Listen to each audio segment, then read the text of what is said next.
Imagine you're a business leader constantly striving for success and innovation. You're well-versed in market trends, always looking for the next big opportunity.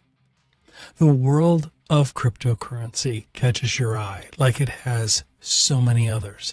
In the dynamic world of finance, cryptocurrency emerges as the beacon of high returns and the promise of a futuristic financial revolution. It promises not only high returns, but it seems to be the future of finance.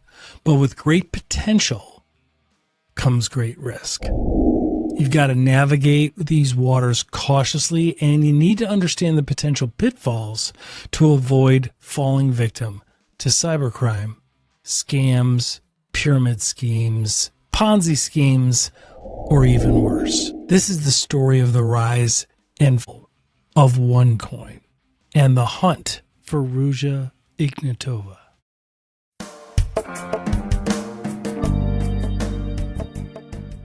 Come join us as we go behind the scenes of today's most notorious cybercrime. Every time we get online, we enter their world. So we provide true storytelling to raise awareness, interviewing global leaders making an impact and improving our world, translating cybersecurity into everyday language that's practical and easy to understand. We appreciate you making this an award-winning podcast by downloading our episodes on Apple and Spotify and subscribing to our YouTube channel. This is Cybercrime Junkies, and now the show.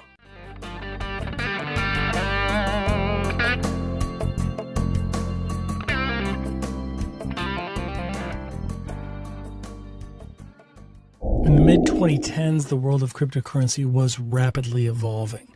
Bitcoin had captured the imagination of millions, presenting an opportunity for significant financial gain. Many were trying to invest in the next big thing. Enter Dr. Ruja Ignatova and OneCoin. Captivated by Dr. Ruja's impressive credentials and charismatic presentations, investors were drawn into the world of OneCoin, the promise of a revolutionary cryptocurrency that's accessible to everyone through a mobile app, online, available anywhere, and not just the tech savvy. It really appealed to people. It was the newest crypto coin to end all other coins. It was even called the Bitcoin killer. There are over 12,000 different types of cryptocurrencies back then, and nothing was supposed to be like OneCoin. And in the end, nothing was. This OneCoin and this offering and the way it was positioned was poised to break all of the records and to bring great fortune to tens of thousands of people across the globe. It was set to revolutionize the cryptocurrency market, promising staggering returns for investors. So what do people always tell us? When it sounds too good to be true, it probably is. But when people would research the background and the credentials of those involved, they were impeccable. Dr. Ignatova's charisma and persuasive prowess drew in investors from all over the world. OneCoin events were lavish, characterized by Ignatova's dramatic entrances and bold, massive proclamations. She painted a picture of a future where OneCoin would dominate global finance, urging people to invest heavily. By leveraging various marketing strategies and multi-level marketing techniques, OneCoin expanded rapidly, attracting over $4 billion in investments. And the people that were investing were just like you and me. They were investing their 401ks, they were investing their savings, they were elderly, they were bright people that had good jobs that were banking on everything to seize the moment. The OneCoin website was filled with information about the company's mission, its founder, Dr. Ruja Ignatova, and the unique advantages of OneCoin over all other cryptocurrencies. The website was polished, professional. It featured sleek graphics, compelling videos of Dr. Ruja speaking at various events. Her credentials were impressive. Check this out. She had a doctorate in law, a master's degree in economics, and had a notable positive stint at McKinsey & Company. Dr. Ruja's confident demeanor and eloquent speeches convinced so many people that she was a visionary leader with a solid plan to democratize finance through OneCoin. One of the advantages of cryptocurrency is it democratizes financing, and OneCoin was suitable for those who were non-technical and didn't normally delve into cryptocurrency. OneCoin seminars were incredible. The events were held regularly in major cities around the world, attracting thousands of investors. One seminar was held at a prestigious hotel in New York City. When people would arrive, they would be struck by the sheer scale of the events. Ballrooms were packed with people from all walks of life, from young tech enthusiasts to seasoned investors. The atmosphere people described at these events as electric, buzzing with anticipation. That's the phrase that they would use. Seminars would begin with a series of presentations by high-ranking OneCoin representatives. They would speak of the history of money, the evolution of cryptocurrency, and the unique benefits that OneCoin offered. According to the speakers, OneCoin was not just another cryptocurrency, though. It was a revolutionary financial system that would provide banking services to the unbanked, particularly in developing countries. The promise of financial inclusion resonated deeply with a lot of people, especially those who always believed in the power of technology to drive social change. More and more research that investors would do would convince them to even commit more funds. Over weeks and months, countless investors would scour the internet for information on OneCoin. They found numerous articles praising Dr. Ruja Ignatova, her innovative approach to cryptocurrency, and there were glowing reviews from industry experts and endorsements from well-known figures throughout the financial world in almost every country that they tagged. The company's promotional materials were ubiquitous, appearing in financial magazines, online ads, and even billboards in major cities. OneCoin's marketing strategy was really, really effective. They positioned itself as a legitimate, groundbreaking financial venture, backed by a solid team of professionals. Dr. Ruja Ignatova's frequent appearances at international conferences, her interviews with prominent media outlets added to the credibility and the believability of people. Were really impressed by articles in respected financial journals that described OneCoin as a game changer in the cryptocurrency market. Convinced by overwhelming positive feedback, many investors decided to attend even other OneCoin events. One massive one was held in London. The event was even more extravagant than the one in New York. It was held at a historic venue. It featured decorative stage setups, multimedia presentations, pyrotechnics, and star-studded lineup of speakers. The highlight of the event was Dr. Ruja's keynote speech. After the seminar, various investors had the opportunity to network with other attendees, network with OneCoin representatives. People were able to meet individuals who shared their success stories, recounting how their investments in OneCoin had yielded incredibly positive and significant financial returns. All of these testimonials, combined with Dr. Ruja's convincing presentations, left people feeling really optimistic and excited about the potential of OneCoin. So who is Ruja Ignatova? Ruja Ignatova was born in Bulgaria on May 30th, 1980. She was born in a town called Ruse. She immigrated to Germany with her family when she was 10, and she spent a lot of her childhood in Schramberg in the state of Baden-Württemberg. She got a BA from Oxford And in 2005, she earned a PhD in private international law from the University of Constance. She also worked for McKinsey & Company, which is a very well-known global management consulting firm, founded way back in 1926 by University of Chicago professor James McKinsey. And for those who may have remembered McKinsey, it's been associated with a few newsworthy events like the collapse of Enron in 2011, the 2008 financial crisis, and others. Ignatova was an attorney and was married to a German lawyer with whom she had a daughter in 2016. Victims started to mount, though.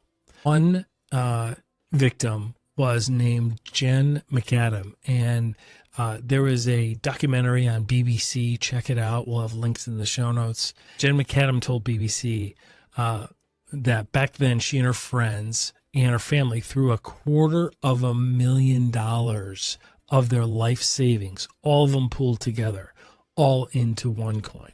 Ms. McAdam said it all started from a friend's message about an unmissable investment opportunity. Sitting at her computer, she's from Glasgow. She clicked on a link and joined a OneCoin webinar. Over the next hour or so, she listened carefully to people talking enthusiastically about the new exciting cryptocurrency, how it can transform her fortune. All of them were very upbeat tempo, full of beans, full of passion. Miss McAdam said, "You're so lucky that you're seeing this webinar right now. You're in such an early stage, and it's going to be bigger than Bitcoin.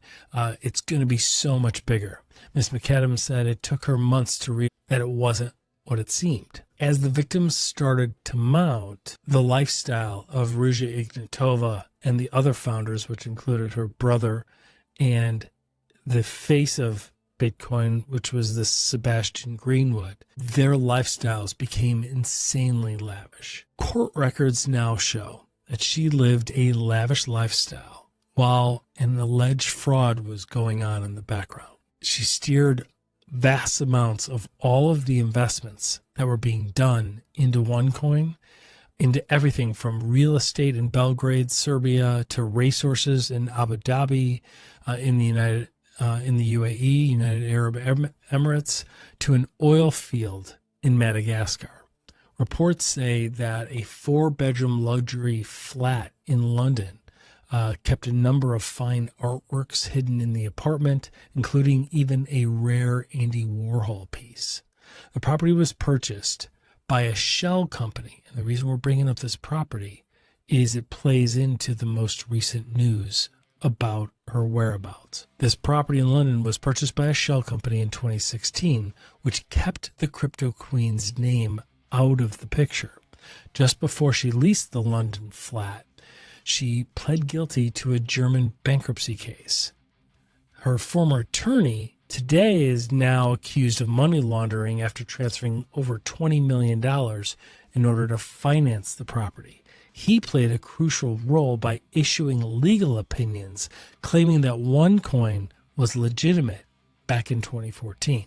The German lawyer's office Bredenbach Rosenweit in 2014 helped legitimize the idea that OneCoin was a valid and reputable cryptocurrency, even though it didn't have blockchain or any similarities to any blockchain technology. Most countries, this is what they wrote. Most countries have recognized cryptocurrencies as a bona fide commodity, which may be held and traded by their citizens, the law firm said.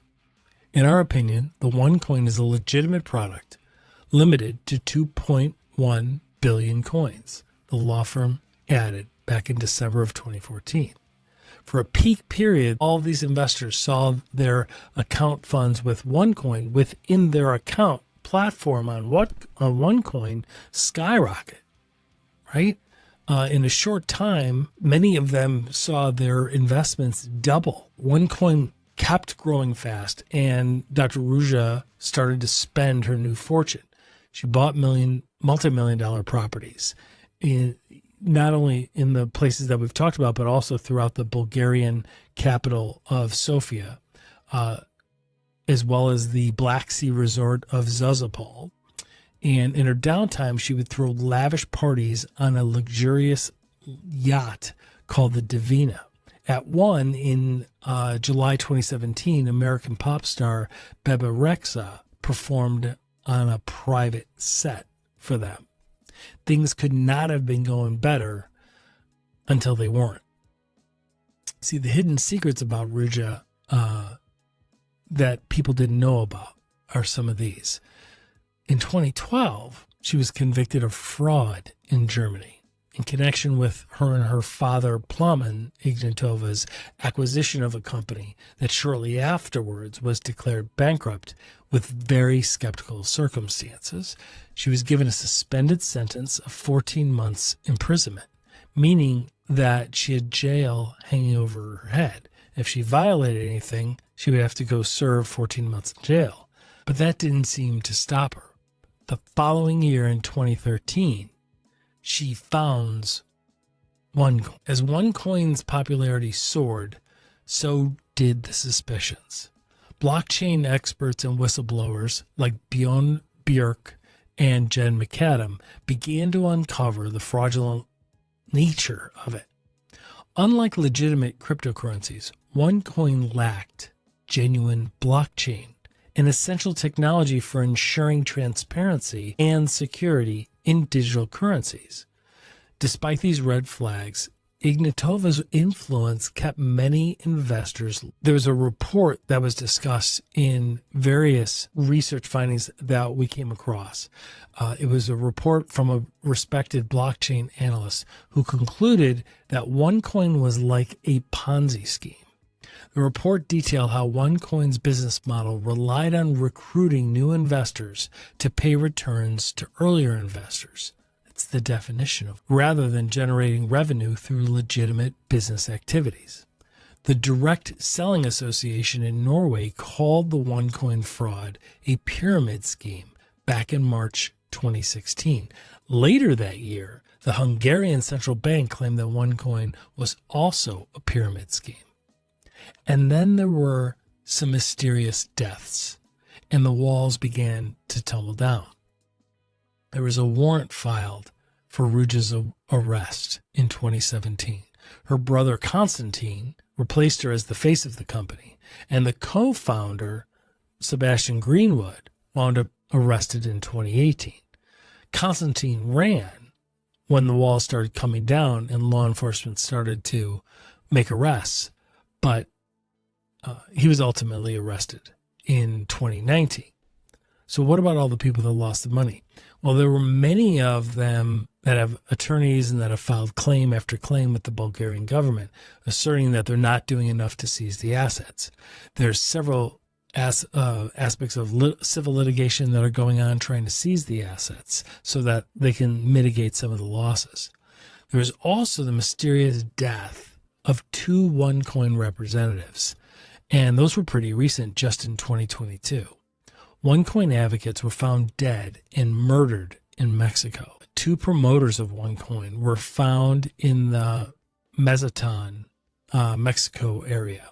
Oscar Bria Ibarra and Ignacio Ibarra, 2 major promoters of OneCoin, were kidnapped and killed, according to Latin America publication La Tercera. According to the report, the 2 men were promoting OneCoin as a payment method for a local car firm, a local automobile company. But on June 20th, 2020, the 2 traveled to Mexico to promote a scam by offering discounts for making the purchase of vehicles with OneCoin. They were allegedly suffocated to death, and their bodies were stuffed into suitcases and dumped in a vacant lot. Significantly, the OneCoin scam was well known at the time, and arrests had been publicized before the time that Oscar Brito Ibarra joined OneCoin and began promoting it. According to a report, the promised cars, though, were never delivered, despite the 2 men continuing to promote the scam across and throughout Latin America. Many speculate that local cartels were involved in the murder, because there had been over 140 people in Argentina, for example, that had been scammed by the OneCoin scheme by the end of 2019, with some of them having lost $400,000 each, all good grounds for murder. Soon as the walls began coming down, the FBI and the Bulgarian government and Europol, the OneCoin offices were raided. And it was learned that, in fact, there was no blockchain and a lot, if not all, of the money had been missing. The accounts in the system and in the platform had all been fraudulent. So what does this remind you of? Well, for regular listeners of our podcast, it reminds us a lot of Jerry Cotton and Quadriga exchange in Canada. It's very similar, meaning they were taking in all the money through proprietary exchange. And when you looked on your account in the exchange, it looked really good. But it was very similar to kind of the reports that Bernie Madoff would even issue to investors. But it wasn't real, right? It was still all being taken for personal use. And that's, the lack of blockchain, which is where you're able to objectively see the math transaction and trace it back. That's the heart of any cryptocurrency. And it's the security behind it. It's the reality behind it.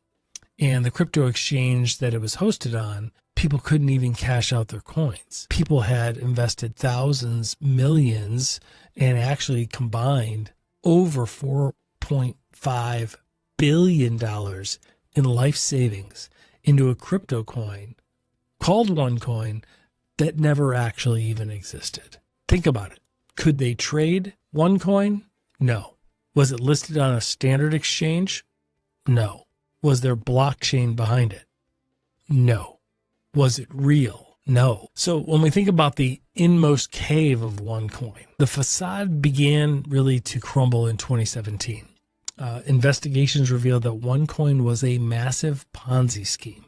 Ignatova's partner, Sebastian Greenwood, wound up being arrested in 2018, and her brother, Konstantin Ignatova, who took over the company after Ruja Ignatova never showed up where she was supposed to be and has disappeared off the face of the earth. We're going to get into that in just a second. But Konstantin was also arrested and charged with fraud and money laundering.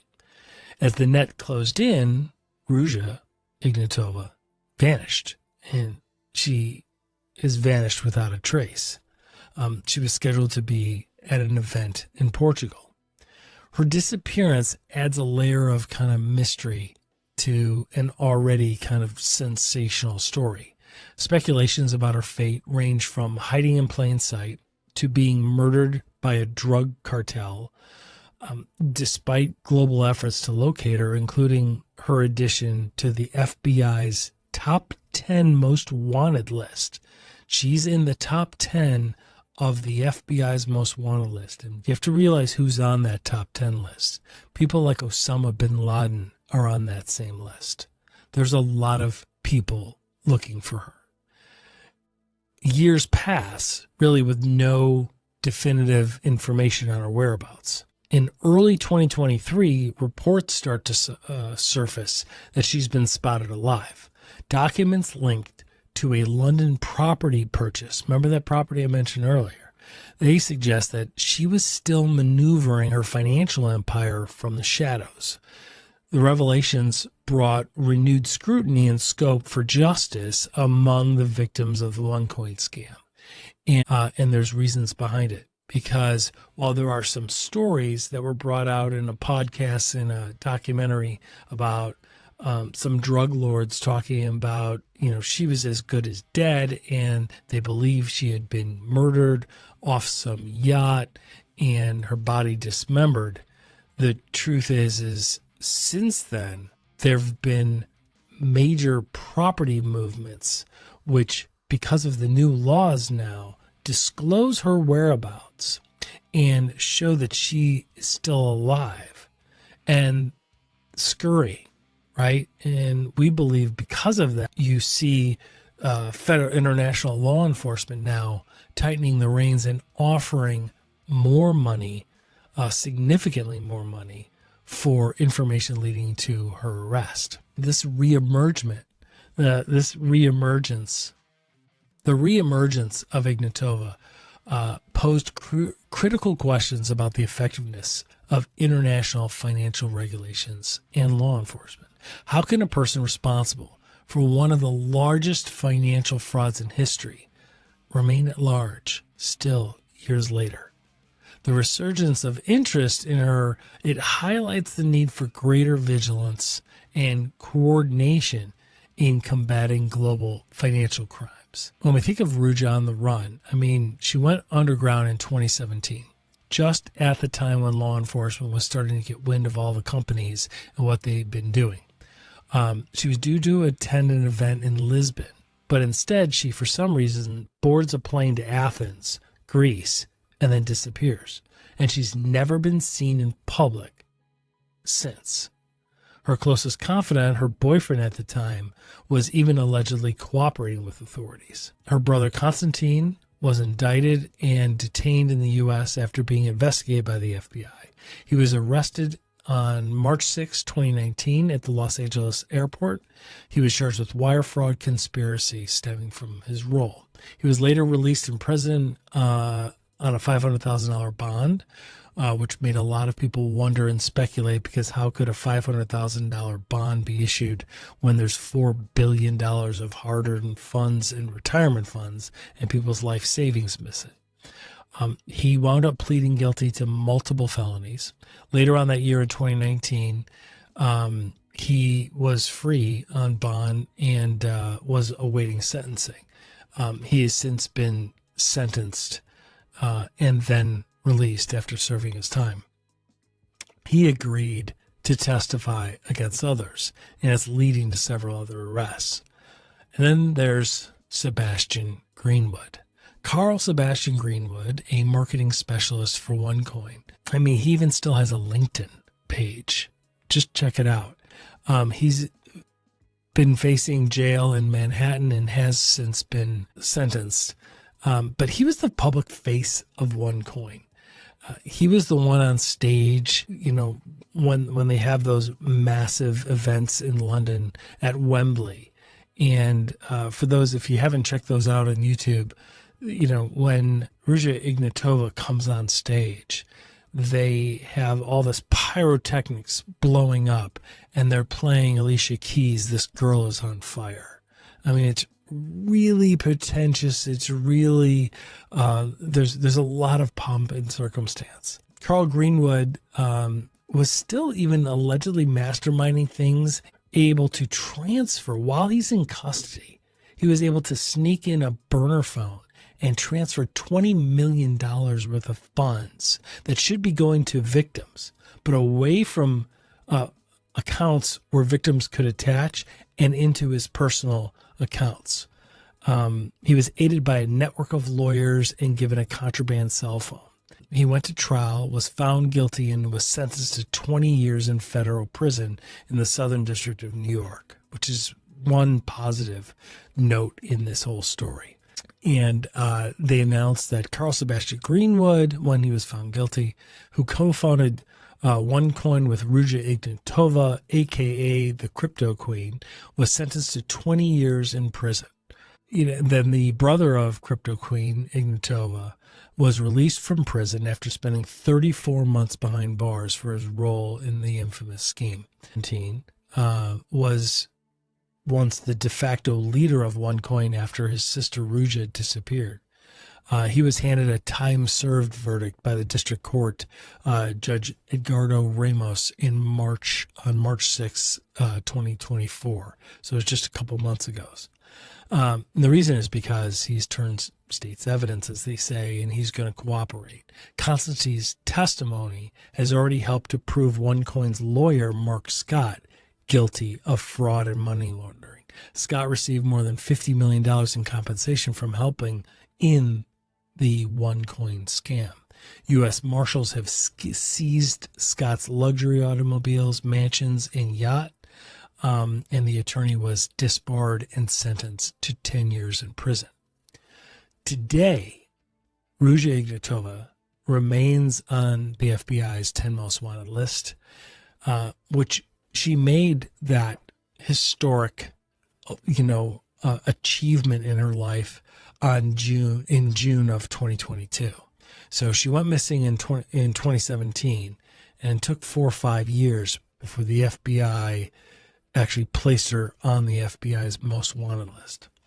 FBI agent and spokesperson Mike Driscoll at the time stated, quote, "Our hope in that naming her to the top 10 most wanted fugitive list will draw attention to her and her alleged crimes." NBC News reported that back in June of that year. At a press conference, Damian Williams, U.S. Attorney for the Southern District of New York, called her, quote, "an international fugitive who allegedly masterminded a worldwide fraud," unquote.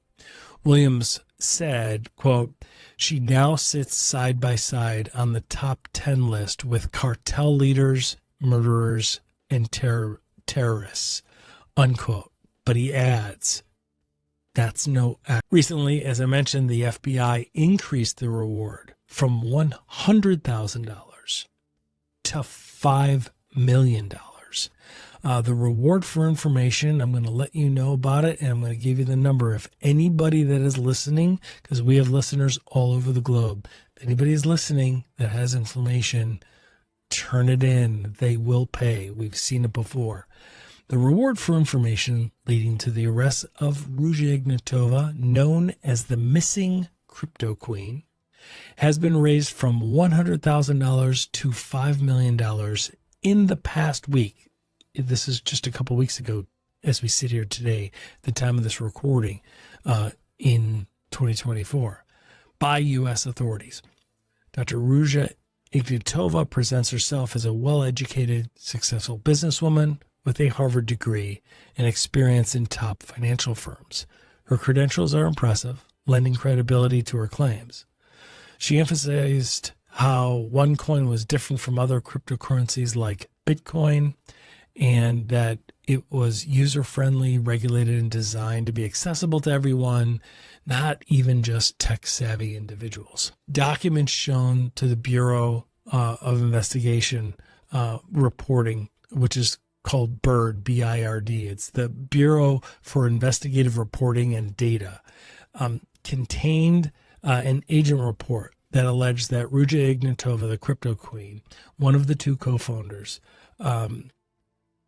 that she was in fact killed on a yacht in Greece in November 2018. Her body was allegedly dismembered and tossed in the Ionian Sea. According to the report, the murderer actually was executed on behalf of Christoforos Taki Amatidis. He's an infamous drug lord. Everybody knows about him over in that part of the world. A Bulgarian national and a brother-in-law of Taki, as he's called, allegedly revealed this during a state of intoxication. He mentioned that she had been killed and tossed. But the new details that recently emerged in the New York Post and the BBC at the same time showed that Ignatova, who's been on the run since 2017, had resurfaced as the beneficial owner of real estate in the Kensington area of London. She reportedly was the owner of a shell company, which purchased the property, which we talked about just a little while ago, and listed her as the beneficial owner, meaning they have the shell companies that have the title and everything. But at the end of the day, who's the trust? Who's it for the benefit of? It's for somebody that didn't die years ago, right? Because they're still making moves on that property now. Okay, and only one person can be doing that. One person who remains hiding in the shadows. Ignatova reportedly came out of the woodwork to claim the property. In recent months, there's a penthouse apartment in London, suburb of Kensington, England, and went up for sale with an asking price of £12.5 million, which is $15.5 million right now, give or take. And it's understood that Ignatova had purchased it under a company name, but as a result, lawyers representing Ignatova made a formal claim on the property, listing her as the apartment's beneficial owner in a public legal filing with the United Kingdom's financial regulator. See, there's a change in the rule of England's Companies House, which is the UK equivalent of ASIC, ASIC. It forced Ignatova out of hiding as she had to be named in full rather than her shell company. The property belonging to the company was called Abbott's House Penthouse Limited, based in Guernsey, which is a well-known tax haven with very little government. It meant that Ignatova was kept out of the public records and land registry of deeds until recently. Prestige Property was the seller. Knight Frank advertised the property, but then they all swiftly took the listing down after it emerged that Ruja Ignatova had links to it. She's on the FBI's top 10 most wanted and or allegedly dead, right? And yet her property that only she controls is recently been listed and movements have been made and it had been publicly advertised for sale, all while she's able to hide behind the tax haven, but the rules changed. So that is really, really significant. What we want to do is we just want to leave you with this. And there's going to be more on this topic as details come out. But if you have information that can aid to the arrest of Ruja Ignatova, you can submit a tip online at tips.fbi.gov, or you can call the FBI at 1-800-CALL-FBI. That's 1-800-CALL-FBI. Thanks for listening, and thanks for being a cybercrime junkie. Well, that wraps this up. Thank you for joining us. We hope you enjoyed our episode. The next one is coming right up. We appreciate you making this an award-winning podcast and downloading on Apple and Spotify and subscribing to our YouTube channel. This is Cybercrime Junkies, and we thank you for watching.